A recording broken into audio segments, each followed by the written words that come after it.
घडामोडी।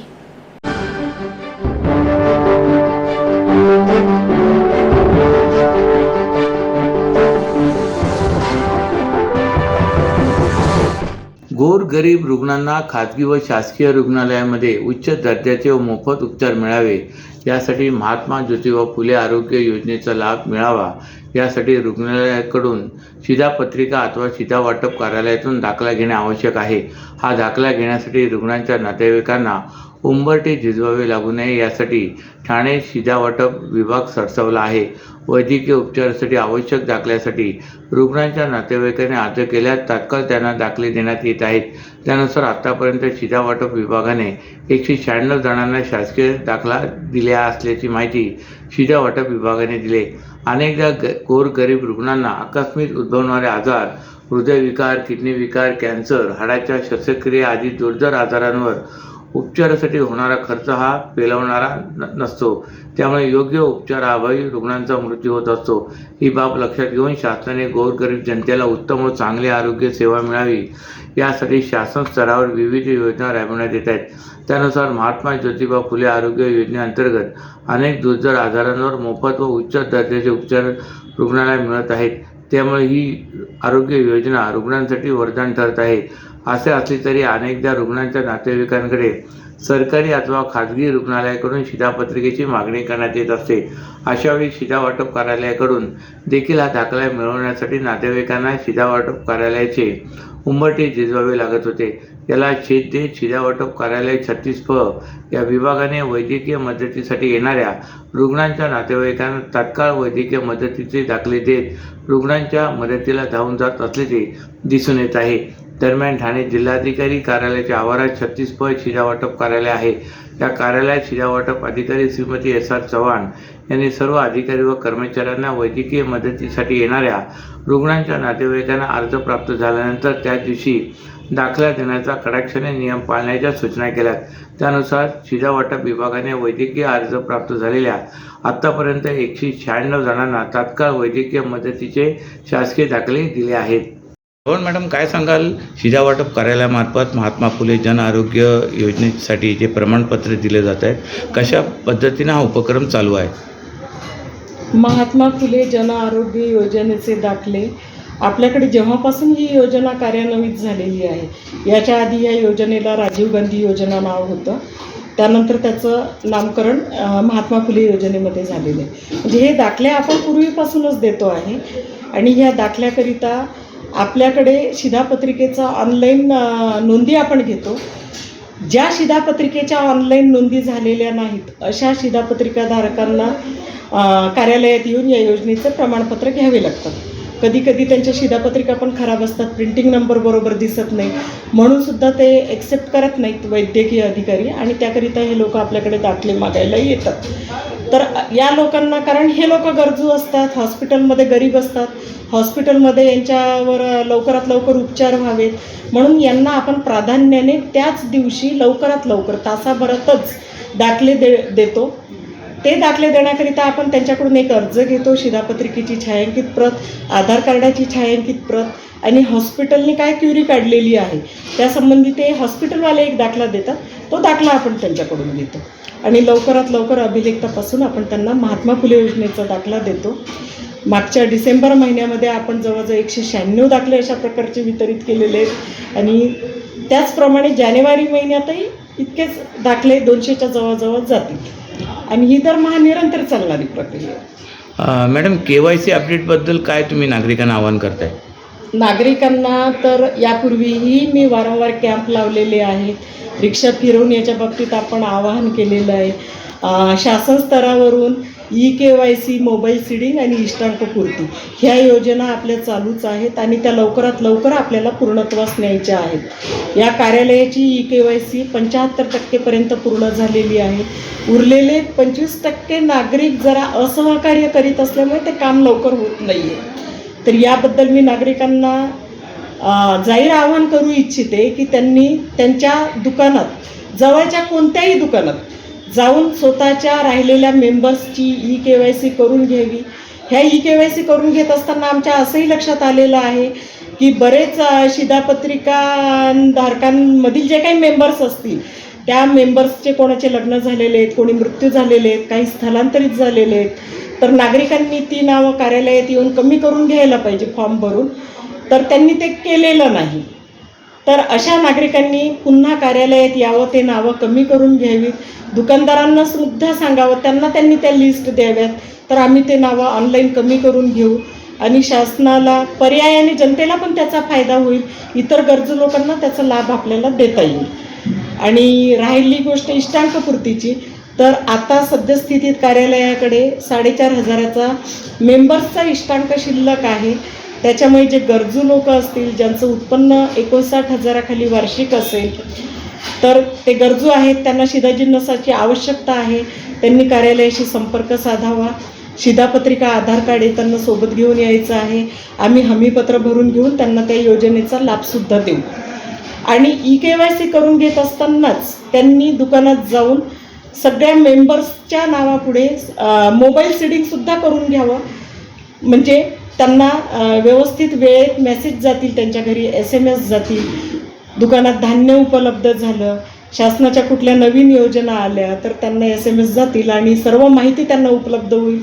त्यांचाही वेळ वाचेल, कार्यालयाचाही वेळ वाचेल. देशात एक काळ असा होता की जेव्हा ओन्ली विमल ही जाहिरात सर्वत्र गाजत होती. आता देशात ओन्ली कमळ हा एकमेव नारा सर्वत्र घुमत आहे. ठाणे शहरात भविष्य काळात सुशासन हवे असेल, तर तुम्हाला 24 तास पाणी हवे असेल, तर ठाण्यातील ओन्ली कमळ हा नारा घुमायला हवा. देशात पंतप्रधान नरेंद्र मोदी, राज्यात मुख्यमंत्री देवेंद्र फडणवीस आणि पक्षाने जर मला ठाण्याची जबाबदारी दिली, तर ठाण्यात माझे ऐका, तुमचे जगणे सुरळीत करण्याचा मी तुम्हाला शब्द देतो. अशा शब्दात वनमंत्री गणेश नाईक यांनी काल सायंकाळी ठाणे महापालिका निवडणुकीचे रणशिंग फुंकले. राज्याचे उपमुख्यमंत्री एकनाथ शिंदे यांच्या कोपरी पाचपकडे विधानसभा मतदारसंघाचा एक भाग असलेल्या कोपरी परिसरात भाजपचे माजी नगरसेवक भरत चव्हाण यांनी आयोजित केलेल्या कार्यक्रमात नाईक उपस्थित होते. यावेळी कोपरी मंडळ भाजपच्या वतीने नाईक यांचा जाहीर सत्कार करण्यात आला. यावेळी बोलताना नाईक यांनी ठाणेकरांचे जगणे सुसह्य करायचे असेल, तर आता ओन्ली कमळ हा ध्यास ठेवायला हवा, असे आवाहन त्यांनी यावेळी केले. ही केवळ माझी भावना नाही, तर ठाण्याचे आमदार केळकर, विधान परिषदेचे आमदार निरंजन डावखरे यांचीही भावना आहे. जिल्हाध्यक्ष संजय वाघुले यांनाही तसेच वाटत असेल. त्यामुळे ठाण्यात जर सुशासन हवे असेल, तर ओन्ली कमळ ही भावना लोकांमध्ये रुजू द्या, असे आवाहन नाईक यांनी यावेळी केले. ठाणेकरांच्या हितासाठी झोकून काम करताना इतर कोणाचाही उल्लेख, टीका करायची गरज नाही, अशी टोलेबाजी नाईक यांनी यावेळी केली. 2024-25 हे संपूर्ण वर्ष श्री अंबिका योग कुटीर हीरक महोत्सवी वर्ष म्हणून साजरे करत आहे. या वर्षात योगाद्वारे व्याधी निवारण या संकल्पनेतून अनेक उपक्रम राबवण्यात येत आहेत. त्यातीलच श्री अंबिका योग कुटीर ठाणे येथे रविवारी 9 फेब्रुवारी 2025 रोजी मेंदू विकारासाठी योग या विषयावर एक दिवसीय आंतरराष्ट्रीय परिषद आयोजित करण्यात आली आहे. Neuro surgeon doctor Mahesh Karandikar हे या परिषदेचे प्रमुख अतिथी आहेत, अशी माहिती पत्रकार परिषदेत देण्यात आली. या पत्रकार परिषदेला उपाध्यक्ष आनंद कुलकर्णी, सहसचिव सुनील कुलकर्णी, प्राध्यापक निलिमा शास्त्री, प्राध्यापक महेश पाटील, विश्वस्त प्रकाश पवार आदी यावेळी उपस्थित होते. सकाळी 10 वाजल्यापासून मान्यवरांची मनोगते होणार आहेत. कार्डियाक भूलतज्ञ डॉक्टर अलका मांडके, NK कंसारा हे या परिषदेसाठी अतिथी आहेत. ऑस्ट्रेलियातील श्री अंबिका कुटीर योग शाखेचे संचालक सुरेश खटाव हे मुलांमध्ये आत्मकेंद्रीपणा, हिरल मेहता या योगाच्या न्यूरोलॉजिकल पॉवरद्वारे मेंदूचे पुनर्जीवन, डॉक्टर शुभांगी पारकर या योगाच्या अँटी डिप्रेसेंट इफेक्टचा न्यूरोसायंटिफिक आधार, डॉक्टर मानसी मूर्ती मिटिंटी या तीव्र वेदना आणि मानसिक आरोग्य यांच्यातील संतुलन शोधणे, डॉक्टर कौस्तुभ अभनाव हे एपिलेप्सी सह चांगले जीवन जगणे, डॉक्टर विद्या अमृते हे चिंता, तर डॉक्टर ज्योती कॉन्ट्रॅक्टर हे सौम्य संज्ञात्मक कमजोरी आणि डिमोशिया आणि अल्झायमरमध्ये त्यांची प्रगती या विषयावर नामवंत डॉक्टर आणि तज्ज्ञ पेपर सादरीकरण करणार आहेत. महाराष्ट्रातील भगिनींना आधार देणारी राज्य शासनाची मुख्यमंत्री माझी लाडकी बहीण योजना. या योजनेअंतर्गत अल्प उत्पन्न गटातील 21 ते 65 वयोगटाच्या भगिनींना मिळणार दरमहा 1,500 रुपयाची मदत. अर्ज करण्यासाठी 31 ऑगस्ट 2024 पर्यंत मुदतवाढ. कुटुंबाचं वार्षिक उत्पन्न 2.5 लाख रुपयांपेक्षा कमी असलेल्या महिला पात्र. कुटुंबाकडे पिवळं किंवा केशरी रेशन कार्ड असल्यास उत्पन्नाचा दाखला आवश्यक नाही. पांढरं रेशन कार्ड असेल किंवा रेशन कार्ड नसेल तर कुटुंबाचं वार्षिक उत्पन्न 2.5 लाखांपेक्षा कमी असल्याचा दाखला आवश्यक. योजनेसाठीचा ऑनलाईन अर्ज नारी शक्ती दूत ऍप वरून किंवा पोर्टलवर भरता येईल. ज्या भगिनींना ऑनलाईन अर्ज भरता येत नसेल त्यांच्यासाठी अंगणवाडी, ग्रामपंचायत, वॉर्ड ऑफिस, सेतू सुविधा केंद्रामध्ये किंवा आशाताई बचत गटाच्या CRP यांची मदत उपलब्ध. आता आपल्याला अभिमानानं म्हणता येईल, सुखी आणि सुरक्षित आहे माझी लाडकी बहीण. ठाणे महापालिकेच्या नवीन मुख्यालयाच्या इमारतीच्या ठिकाणी असलेल्या उद्यानाचे आरक्षण नागरिकांचा विरोध असतानाही पालिकेने हा विषय मंजूर केला. तर आता या ठिकाणी असलेल्या 2097 वृक्ष तोडण्याचा प्रस्ताव पालिकेने पुढे आणला आहे. या प्रस्तावानुसार 2097 वृक्षांचे पुनर्रोपण करण्याचा दावा महापालिकेने केला आहे. परंतु दुसरीकडे 631 वृक्षही तोडले जाणार असल्याचे पालिकेने स्पष्ट केले. परंतु आता या प्रस्तावाला रहिवाशांनी विरोध केला असून या संदर्भात सुनावणी घेण्याची मागणी केली आहे. पोखरण रोड 1 येथील रेमंड येथील 8 एकर जागेत पालिकेची नवीन 32 मजल्याची इमारत उभारली जाणार आहे. नवीन मुख्यालयाच्या जागेवर सध्या 2956 वृक्ष आहेत. त्यातील 2097 वृक्ष तोडणार आहेत. परंतु त्या वृक्षांचे पुनर्रोपण केले जाणार असल्याचा दावा पालिकेने केला आहे. या वृक्षाचे पुनर्रोपण करण्याची हमी सार्वजनिक बांधकाम विभागाने दिली आहे. त्यानुसार येथील वृक्षांचे पुनर्रोपण करून ते जिवंत राहण्यासाठी देखभालीसाठी पालिका हद्दीतील मोकळ्या जागेत, रस्त्याच्या दुतर्फा जागा अथवा आरक्षित भूखंड येथे पुनर्रोपण केले जाणार आहे. एका ठिकाणी एवढे वृक्ष तोडल्याने परिसरातील पर्यावरणावर गंभीर परिणाम होणार आहेत.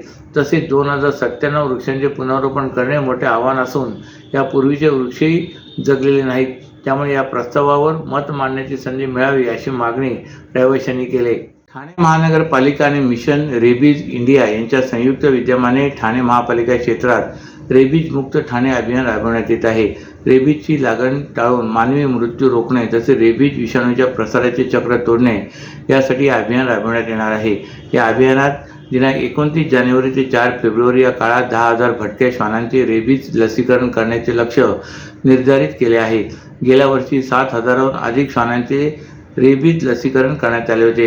या उपक्रमात Thane CPCA, India society for व्हेनेटरी animal protection, citizen for animal protection, VTMMS आणि PHW आशिया या संस्थांचे सहकार्य मिळणार आहे. भटक्या श्वानांच्या चाव्यामुळे रेबीजची लागण होऊन संबंधित व्यक्तीचा मृत्यू होतो. अशा मृत्यूचे प्रमाण 2030 पर्यंत शून्यावर आणण्यासाठी राज्य शासनाकडून विविध उपक्रम राबवण्यात येत आहेत. या उपक्रमांतर्गत विशेष अभियान राबवून त्यात भटक्या श्वानांचे रेबीज लसीकरण करण्यात येते. गेल्या वर्षी ठाणे महापालिकेने 7,409 भटक्या श्वानांना रेबीजची लस दिली होती. यंदाच्या वर्षातही पालिकेकडून हे अभियान राबवण्यात येणार आहे.